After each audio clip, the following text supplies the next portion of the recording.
Hello, and welcome to this brief overview of positive discipline in everyday parenting in the time of COVID-19. Wherever you are in the world, in whatever country or region, we hope you're safe and healthy. Those of you who are on the front lines, those who are providing essential services, those sacrificing so much at this time, and those protecting and caring for the vulnerable, we thank you. Here at Positive Discipline in Everyday Life, we're doing a lot of problem solving these days, just like everyone else. This is one way we think we can be useful to you at this time. We hope you'll find this overview helpful as a refresher or as a way to help you think your way through this challenging time. PDEP, which stands for Positive Discipline in Everyday Parenting, is an approach that can be used in any situation with children, including the COVID-19 crisis that we're all facing. It's also important to remember that PDEP is not only about resolving conflict, it's also about promoting children's healthy development, and that's particularly important at this time. We explain the PDEP approach in terms of building a house. Imagine for a minute that you're going to build your dream house. What do you need? To build a strong, resilient house that withstands storms, you need to have a plan. You can't build haphazardly if you want to end up with a strong house. You need a vision of what you want to achieve in the end. If you don't have a vision, you can never achieve it.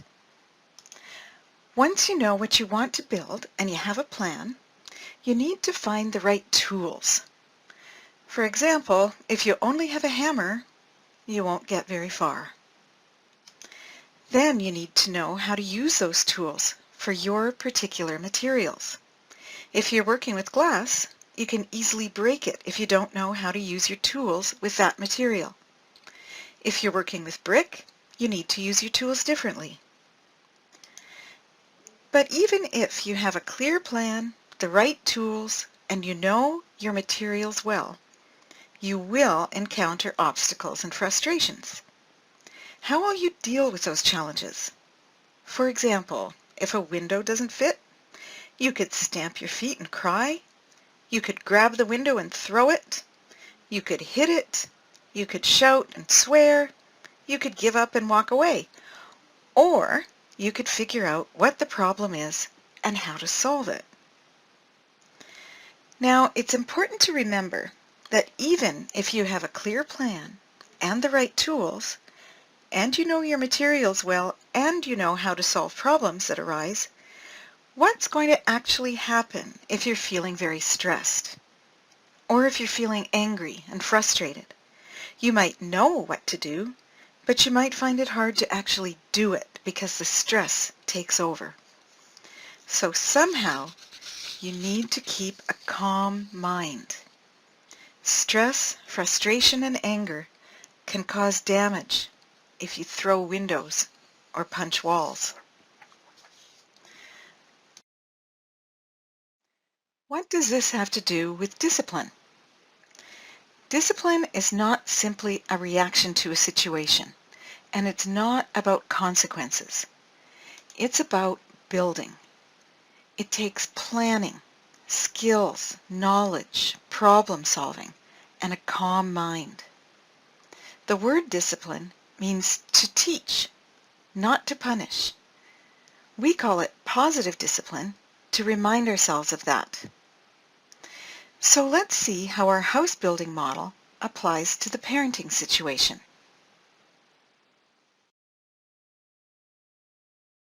First, you need to decide what your long-term goals are. What do you want to achieve in the end? What kind of person do you hope your child will be when they're all grown up? And what kind of relationship do you hope to have with them? Parents all around the world have told us that their long-term goals include strengthening their children's resilience and optimism, helping them understand their emotions, building a sense of security for them, ensuring that they trust us to keep them safe, strengthening our relationships with them far into the future, and helping them learn to manage stress without hurting anyone. To work toward your long-term goals, you need to know about your two most powerful tools, which we call warmth and structure. Warmth means creating an environment where children feel safe and secure. Particularly at this time, children need to know that their homes are safe places for them. The world outside has suddenly become a threat, so the world inside needs to be as safe as possible. Our children need to know that we won't hurt them physically or emotionally, and that they can express their emotions without fear. Remember that children are not just born resilient. Resilience is fostered in children through supportive relationships with the people around them. Love, security, and empathy are key ingredients in resilience. Structure means teaching. It's about providing the information children need in order to understand and learn. Structure is about communication, not punishment. It's about listening to your child, understanding and respecting their feelings, and looking at things from their perspective. At this time, it's so important that we don't threaten or punish children, as that can make them afraid of us. If they fear us, they won't want to share their feelings with us. When all those feelings get bottled up inside, they can explode. Children need to know that we'll listen to them, help them understand, and guide them, not punish them. And that takes us to the next building block of PDEP. We need to use our tools in a way that's appropriate for our materials. In PDEP, your materials are your children's thoughts, feelings, and perspectives. As children learn and develop, we need to understand the changes that are happening in how they see the world. The more we understand how they think and feel, the more we can support and guide them through this difficult time. Let's think of some ways that children of different ages might be thinking and feeling. Young children don't have the knowledge to understand what's happening right now. They won't understand the fear and worry that they see on our faces and hear in our voices. They don't have the experience or the words to make sense of it. They might need our presence more than ever, just to reassure them. So they might cling to us more or ask for our attention more than usual. They might not want us to leave them. They also don't really understand viruses or how they spread.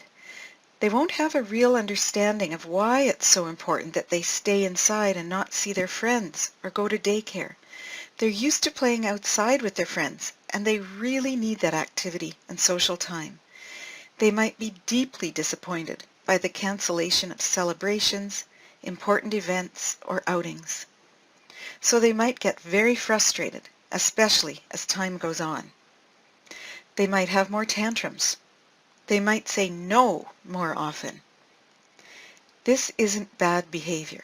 It's a natural human reaction to disappointment, frustration, and being confined. They don't understand why all of this is happening, and they don't have the language to express these complicated feelings.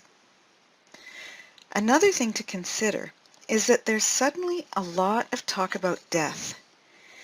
If we keep the news on, children hear the death counts going up every day and see our fear and worry. Some children might be hearing about death for the very first time under these very stressful conditions. This could really frighten them. Their fear might show up as headaches or stomach aches. They might start to have trouble sleeping. They might not want to be alone, or they might start having nightmares. Children who don't want to go to bed are often scared of being alone in the dark and feel a strong need to be close to adults for reassurance and security. This isn't bad behavior. It's an expression of very basic human fear. All of us are feeling some level of fear right now, and it can lead us to act differently than we usually do. Our children are feeling it too. There's wide variation in how children will respond to the COVID-19 pandemic, which will depend to a great extent on their temperaments. For example, children and adults have different needs for activity. Some children need to be moving all the time, so this confinement can be very hard for them to endure. Being cooped up inside can lead to a lot of frustration that will show up in their behavior.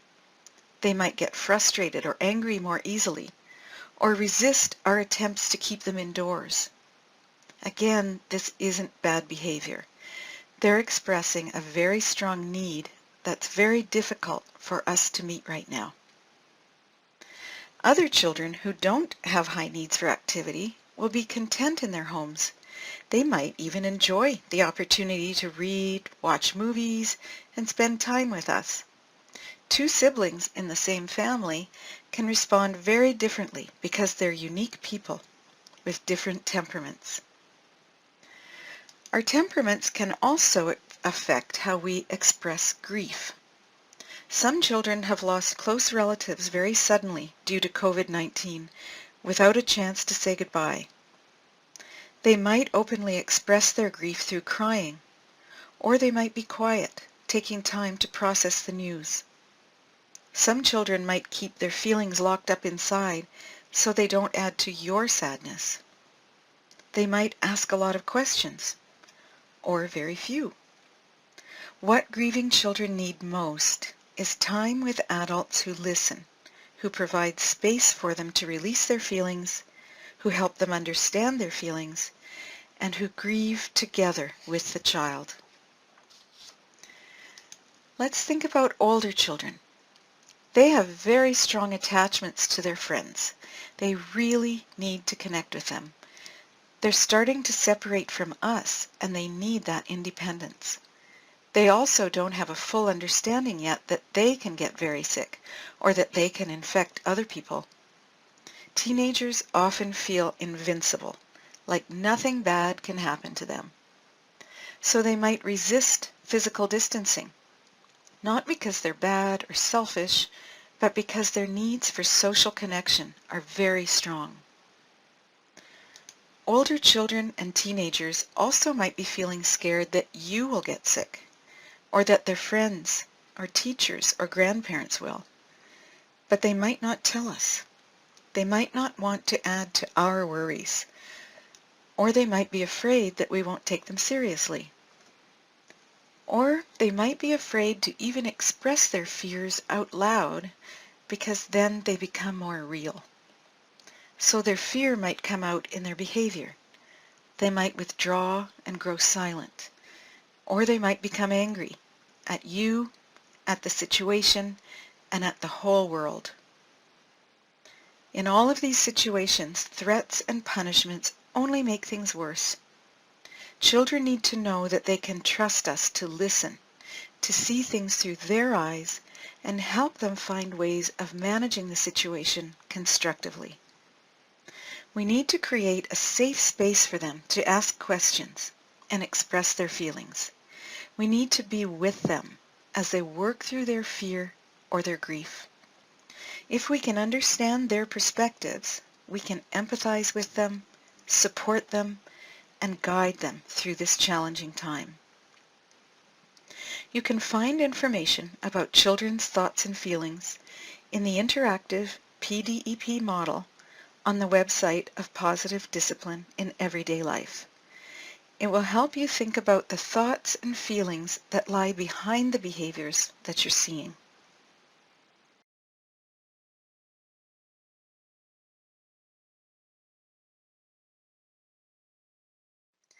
Finally, we have to recognize that there will be challenges and frustrations, now more than ever before. Children being homeschooled won't want to do their schoolwork. Little ones will want and need to get outside to play. Teenagers will want and need to see their friends. and you'll be feeling that you have to make them do their work or make them stay inside. You'll feel the urge to threaten and punish them. But those reactions only make things worse. We need to find solutions to these problems that won't damage our relationships or create a climate of fear in our homes. Right now, we need to recognize that we're all feeling a lot of stress, which makes problem solving difficult. Many parents are facing severe financial stress, having to care for children while working on the front lines, homeschooling an entire family, managing the care of their older parents, and much, much more. This situation requires all of us to be master jugglers, and there are times when even master jugglers drop some balls.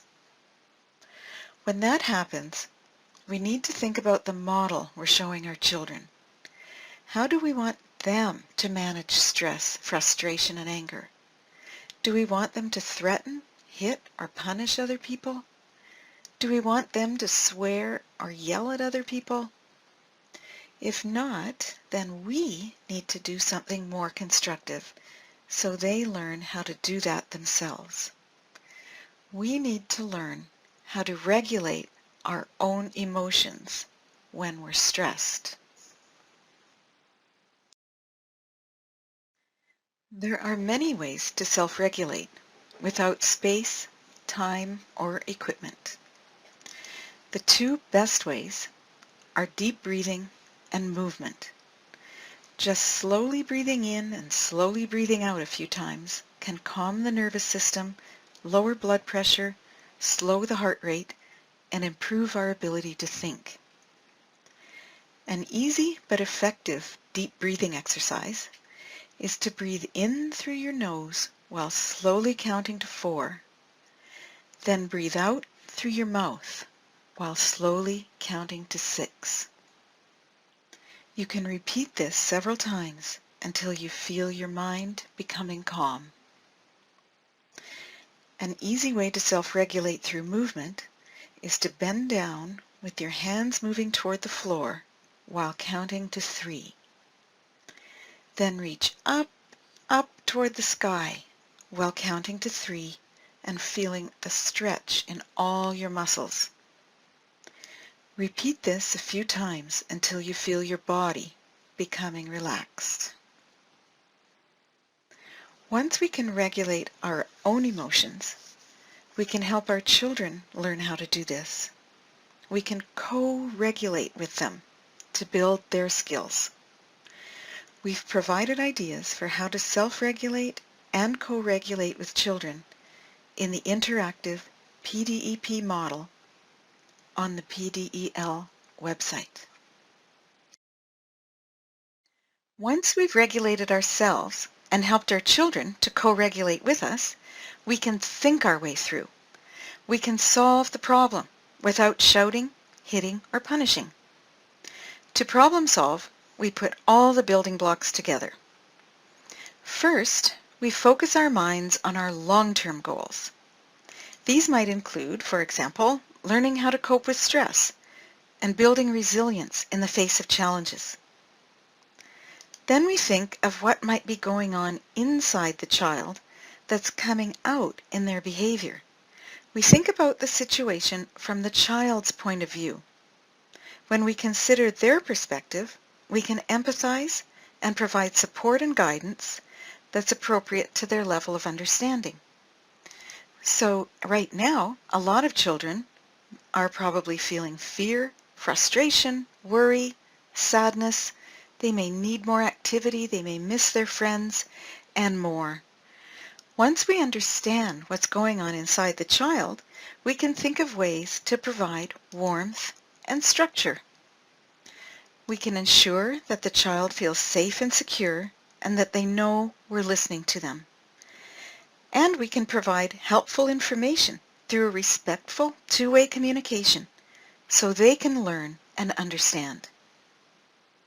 So through problem solving, we come to understand the thoughts and feelings behind the behavior And we do this in a way that shows or models what we want the child to learn.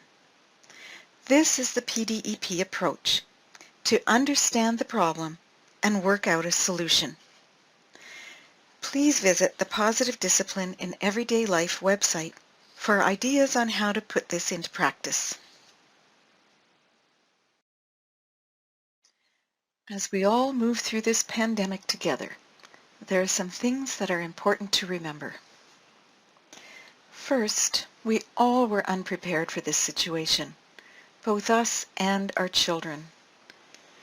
We're all feeling stress, frustration, and fear, both adults and children. This experience can even be traumatizing for some. We need to always remember that what looks like bad behavior is a reflection of the child's fear, stress, worry, and frustration. In this situation, parenting is even more complex than usual. The new problems and stresses we're facing can't be solved with a tip sheet or a list of bullet points. But even the most complex situations can be managed if we think our way through. We can minimize the impact of this crisis on children if we can regulate our own emotions and help them regulate theirs.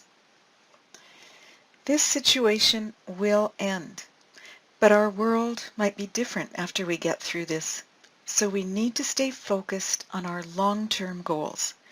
We need to show our children how we can work through a crisis together, remain optimistic, and find solutions to problems.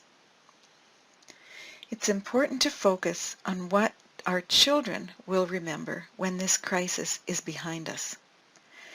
And what they'll remember is how we help them feel safe and secure. We're all together in this most stressful of times. You need to take care of yourself in whatever ways you can. Please be kind to yourselves and to your children. They're counting on us to keep their world safe. We invite you to visit the Positive Discipline in Everyday Life website, where you can download a copy of the PDEP Parent Book for free. And you can use our interactive PDEP model for practical ideas.